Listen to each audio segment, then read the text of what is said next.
పిల్లలు ఏదన్నా అప్పటికప్పుడు ఏదైనా స్వీట్ అడిగినా, అలాగే ఇంట్లో మనం కూడా ఏదైనా స్వీట్ తినాలన్నా, అలాగే ఏదన్నా పండుగ వచ్చినా, ఇంట్లో ఏదైనా చిన్న చిన్న పార్టీలు అయినా కూడా సరే చాలా సింపుల్గా ఇంట్లో ఉండే 2-3 ఐటమ్స్తోనే ఖర్చుతో పని లేకుండా అద్భుతమైన స్వీట్ చేసుకోవచ్చు అండి. చూస్తుంటే నోట్లో నీళ్ళు ఊరిపోతున్నాయి కదా. మీరైతే ఎప్పుడు టేస్ట్ చేసి ఉండరండి. చాలా బాగుంటుంది. చిన్నపిల్లలు కూడా ఈజీగా చేయగలుగుతారండి ఈ స్వీటు. అలాగే వారం రోజులు కూడా నిల్వ ఉంచుకోవచ్చండి ఈ స్వీట్ని. అంత బాగుంటుంది. ముందుగా ఎలా చేయాలో చూద్దాం. ఒక బౌల్ తీసుకొని ఇందులో 1 కప్పు గోధుమ పిండి వేసుకోవాలి. తగినంత సాల్ట్ వేసుకొని ఒక 2 టేబుల్ స్పూన్లు ఆయిల్ కానీ నెయ్యి కానీ వేసుకొని పిండికంతా కూడా చక్కగా ఇలా పట్టించుకోవాలండి. మీరు గోధుమ పిండి ప్లేస్లో మైదా కూడా తీసుకోవచ్చండి. నేనైతే హెల్తీగా చేస్తున్నాను కాబట్టి గోధుమ పిండి తీసుకున్నాను. ఇందులో కొద్దిగా వాటర్ పోసుకుంటూ పిండి అనేది కాస్త గట్టిగా ఉండాలండి. ఎక్కువ మెత్తగా ఉండకూడదు. చూడండి ఇలా గట్టిగా ఉండాలి. అప్పుడే స్వీట్ అనేది బాగా క్రిస్పీగా వస్తుంది. ఇప్పుడు మూత పెట్టుకొని పక్కన ఉంచుకుందాము. ఇప్పుడు స్టవ్ పైన ఒక ప్యాన్ పెట్టుకుని ఇందులో కొద్దిగా నేను నెయ్యి వేసుకుంటున్నానండి. సన్నగా కట్ చేసుకున్న బాదం పలుకులు వేసుకుంటున్నాను. మీరు కావాలంటే జీడిపప్పు, ద్రాక్ష కూడా వేసుకోవచ్చు. అలాగే 1/2 కప్పు బెల్లం వేసుకొని ఇందులో ఒక 2 టేబుల్ స్పూన్లు వాటర్ వేసుకొని మొత్తం కలిసేలా కలుపుకోవాలండి. ఇది పాకమేం అవసరం లేదండి. జస్ట్ బెల్లం కరిగిపోతే సరిపోతుంది. ఇప్పుడు స్టవ్ని సిమ్లో ఉంచుకొని ఇందులో కొద్దిగా ఇలాచీ పొడి వేసుకొని, అలాగే ఇందులో డెసికేటెడ్ కోకోనట్ పౌడర్ వేసుకోవాలండి. 3/4 కప్పు ఎండు కొబ్బరి పొడి ఉంటుంది కదా, అది వేసుకోవాలి.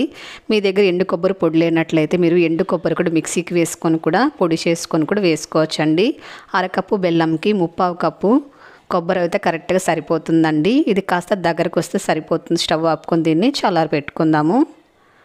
ఇప్పుడు స్టవ్ పైన ఒక ప్యాన్ పెట్టుకొని ఇందులో 1/2 కప్పు చక్కెర వేసుకోవాలి.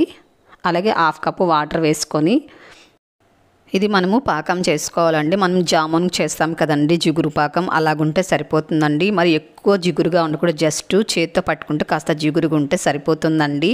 ఇప్పుడు స్టవ్ ఆపేసుకున్న మీరు కావాలంటే ఇందులో ఇలాచీ పొడి కూడా వేసుకోవచ్చు. ఇప్పుడు పిండి పక్కన పెట్టి ఉంచాం కదండి, గోధుమ పిండి కలుపుకొని అది చిన్న బాల్స్ లాగా చేసుకోవాలి.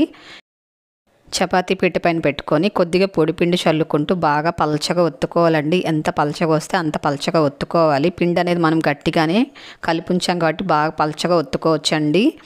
ఇప్పుడు ఇందులో మనము చేసి ఉంచుకున్న కొబ్బరి హల్వాని పెట్టుకోవాలి. ఇలా బాగా సరి చేసుకోవాలండి. సరి చేసుకున్న తర్వాత ఇలా క్లోజ్ చేసుకోవాలి. చూడండి ఇలా క్లోజ్ చేసుకోవాలి. చూడండి చాలా సింపుల్గా మనం ఇలా క్లోజ్ చేసుకోవచ్చండి. మంచి డిజైన్ కూడా వస్తుందండి పాకెట్ లాగా. చూడండి చక్కగా రెడీ అయిపోయింది. మిగతా అన్నీ కూడా ఇలాగే చేసుకొని తీసుకుందాము. స్టవ్ పైన ఆయిల్ పెట్టుకొని వేడి చేసుకోవాలండి. డీప్ ఫ్రైకి ఎక్కువ ఆయిల్ కూడా పట్టదండి. చూడండి ఇలా వేసుకోండి. అప్పుడు ఓపెన్ అవ్వకుండా ఉంటాయండి ఆయిల్లో ఫ్రై అయినా కూడా. అలాగే ఆయిల్ ఓవర్ హీట్ ఉండకూడదండి, మీడియం హీట్ ఉండాలి. అలాగే మీడియం ఫ్లేమ్లో ఉండాలండి. అప్పుడే ఈ మడతలు మనకు చక్కగా ఫ్రై అవుతాయండి. మడత వేసాం కాబట్టి కాస్త మందంగా ఉంటాయి కాబట్టి ఎక్కువ ఫ్రై అవ్వండి. కాబట్టి మీడియం ఫ్లేమ్లో ఉంచుకొని మడత ఉండే సైడ్ ఫస్ట్ ఫ్రై చేసుకోండి. బాగా క్రిస్పీగా వస్తాయి. రెండో వైపు కూడా వేసుకొని బాగా చక్కగా ఫ్రై చేసుకోవాలండి. మీరు మీడియం ఫ్లేమ్లో పెడితేనే మంచి కలరు అలాగే చాలా క్రిస్పీగా వస్తాయి.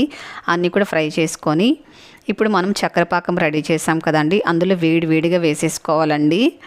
ఇలా వేసుకున్న తర్వాత జస్ట్ ఒక 2 నిమిషాల పాటు ఉంచుకుంటే సరిపోతుందండి. పాకం అనేది చక్కగా పీల్చుకుంటుంది. ఎక్కువసేపు పెట్టారనుకోండి సాఫ్ట్గా అయిపోతాయండి, పైన క్రిస్పీగా ఉండదు. కాబట్టి మీరు వేసిన ఒక 2 నిమిషాలకి తీసేసేయాలండి. అప్పుడే పైన బాగా క్రిస్పీగా జ్యూసీగా ఉంటాయి. చూడండి 2 వైపులు కూడా ఇలా తిప్పుకోవాలి. మిగతా అన్నీ కూడా ఇలాగే ఫ్రై చేసుకొని తీసుకుందాము. చూడండి అన్నీ చక్కగా రెడీ అయిపోయాయండి. చూసారా చాలా క్రిస్పీగా ఉన్నాయి. అలాగే పైన కూడా చక్కగా షైనీగా ఉంది. చూడండి చక్కెర పాకం చేతికి అంటుకోకుండా ఉంది, కానీ ఎంత జ్యూసీగా ఉందో చూడండి.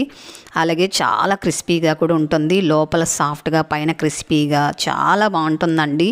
చూస్తుంటేనే నోట్లో నీళ్ళు ఊరిపోతున్నాయి కదా.